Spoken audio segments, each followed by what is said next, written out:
What's going on, everybody? Thanks for checking out Wayward Power Sports. My name is Aaron, and today I'm going to be teaching you guys how I make money selling dirt bikes. Let's get into it. So I have a little bit of a list here that I wrote down for you guys just to keep my thoughts clear and concise. Step one, when I'm buying a bike, I have to have, and you should too, have a dedicated place to buy and look for vehicles. Whatever you're selling, dirt bikes, ATVs, whatever you're into. I personally like to stick to dirt bikes, and I'm going to be showing you guys an example here. Behind me right here in the corner, it's a 2008 YZ450F that I just picked up. And you got to know what you're looking for when you're buying these things, and we're going to go into that right now. So like I said, Facebook, OfferUp, and connections are huge when you're looking for bikes or quads to buy. If you know somebody who's selling something for cheap, talk to them. Ask them, what do you want to get for this? And the negotiation comes from there. After that is you're going to want to calculate your cost. So if you're talking to the guy and he says, oh, this dirt bike needs fork seals or it needs linkage bearings, you need to go online and figure out how much that's going to cost you, what it's going to cost you for your time, what it's going to cost you price-wise. What do you think it's worth? Do you think it's worth it to put 5 hours into a bike? As you can see right now, I'm doing a full rebuild on this 2013 KX250F that I was showing you guys. And stay tuned for that video because that'll be a cool video with the full rebuild on that. But that was worth my time. I got it for a really great price, so it was worth it for me to be able to put some money into it, and I'll be able to make some profit off of it. And the biggest thing I see when I'm buying something from somebody or if I'm selling something is don't be sketchy. A lot of guys are real sketchy. They're like quiet when you're going to talk to them. They don't really like to talk. They're not really upfront. You could just tell that they're almost trying to hide something. So when I'm going to buy something, I was talking to this guy today about an RM250. I said, look, man, I like this bike and I know I could sell it for more in my area, but you're 4 hours away, so I'm not gonna buy the bike, obviously. But I'm not gonna tell that to everybody. But if I'm going to buy a bike, I'm talking to the guy and I'm telling him, look, man, it's gonna need this, it's gonna need this, it's gonna need this. It's gonna cost me X amount of money. Would you take this? And before I go to look at a bike, I always ask the guy if he's negotiable on the price. That's a huge thing. If they end up saying that they are negotiable and all the boxes check out, it's a bike you like, it's at a fair price, which you can check for the fair prices on Kelley Blue Book or NADA. That's the one that we use at work when I was doing sales. And NADA is a lot more accurate for dirt bike values, off-road, stuff like that. KBB is more for automobiles and stuff like that. But I'll tell the guy, if the price is right, the value's right, and he's negotiable on the price, I'll say, look, man, I have X amount of money. I'll always shoot low. If the guy's asking for 3 grand, I'll say, look, man, I have 2,400 cash in hand. I can take it off your hands today. I'll use this YZ450F as an example. The guy put it up for 3,400, I think. He ended up dropping it to 32, down to 3, and then down to 28. Now this was over the course of like 3 weeks or a month, I think.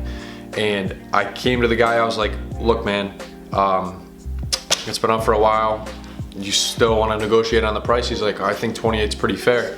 I told him, look, I got 2,500 cash. I'll come get it right now. And he's like, you know what? Screw it. I just want it gone. So sometimes you'll get lucky like that. Sometimes you won't. But I know I can sell this bike for more, not even touching it. I can sell that, take some good pictures and post it for 31. I'll probably make 29 off it. So, he wasn't far away. It was a 20-minute drive. So for 40 minutes of my time to get the bike and bring it back, you figure 10 bucks in gas, it's worth it. So step 4, obviously get the bike. You have to have a way to get the bike. If you have a truck, perfect. If not, I end up using a friend's or my dad's because I don't have a truck yet and I'm looking to get one soon. So that's the biggest thing, is getting your transportation, having a way to actually get the bike. Step 5, if it needs to be fixed, fix it. YouTube is your friend. You want to use YouTube for everything. Even I'm finishing up my 2-year degree at Alfred State for motorcycles and power sports, and I still use YouTube. So don't be afraid to use it. Don't be afraid to get your hands dirty.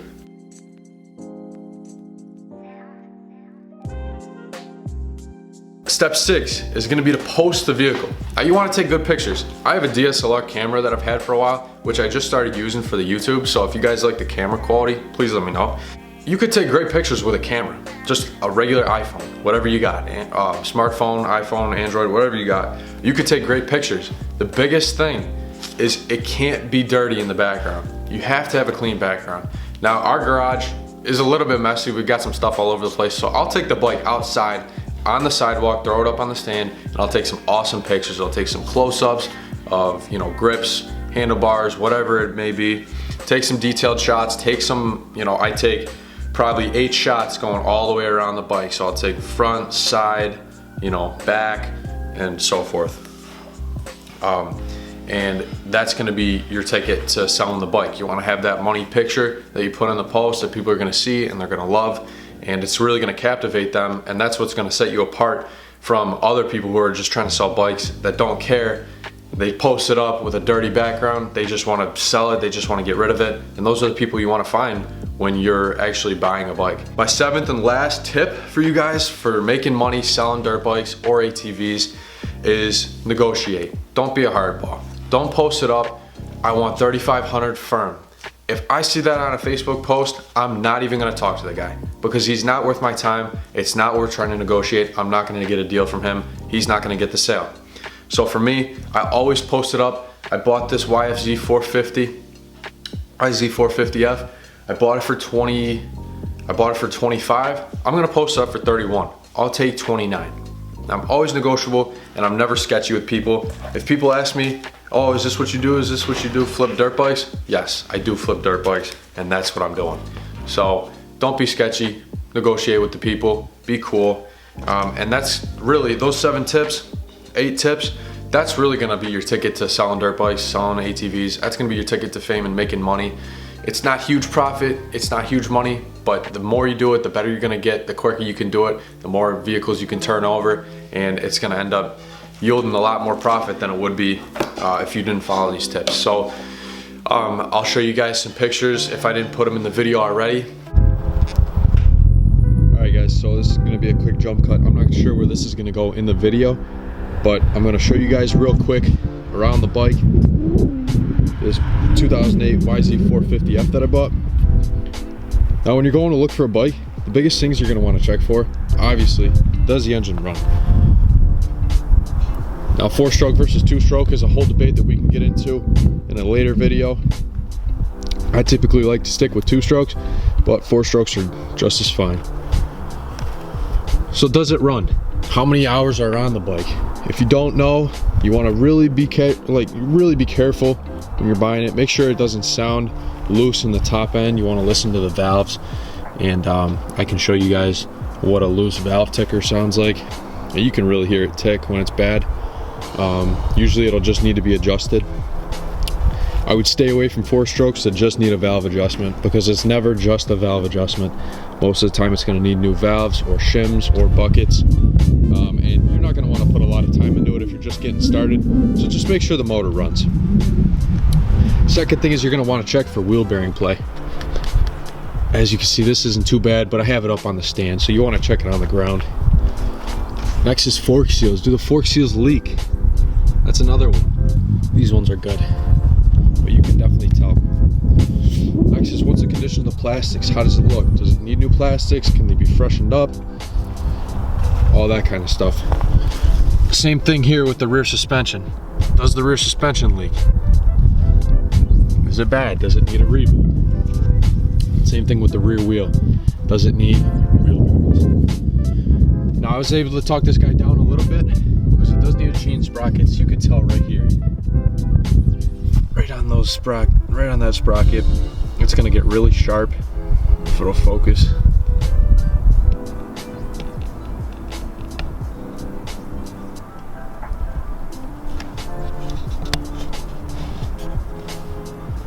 There we go. You could tell those are really sharp,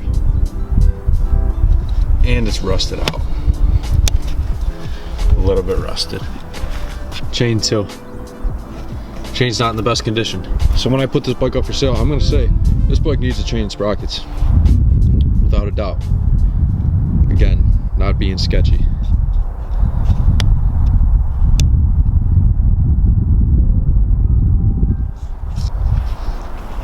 Next, you're gonna want to check for rear brakes. How do the pads look? These ones in the rear are a little worn. They don't need rear brakes. Check the rotors, check the calipers, and check play in the linkage bearings. You could check by lifting up on the rear fender of the bike, and you could feel play in these linkage bearings down here. That's 70 bucks right there. I'm gonna try to knock this guy down 70 bucks if it needs linkage bearings. So those are all little ticket items that you can knock down the price for when you're buying a bike, and an easy way to get it cheaper. Here's another pro tip that I've learned after doing these things for a little while, is make yourself a little detailing bucket or a box. In here I have everything I need to detail a bike when I bring it in. So I have some chain wax, tire shine, which you can use on plastics, tires, whatever it may be. Tire shine again. Glass cleaner, this is for automobiles. Wash and wax. This is just soapy water. Then you have some furniture polish. This works great for waxing and polishing. And then here's the big ticket item right here. SC1. I promote these guys so much, I should be sponsored by them, man. I love SC1.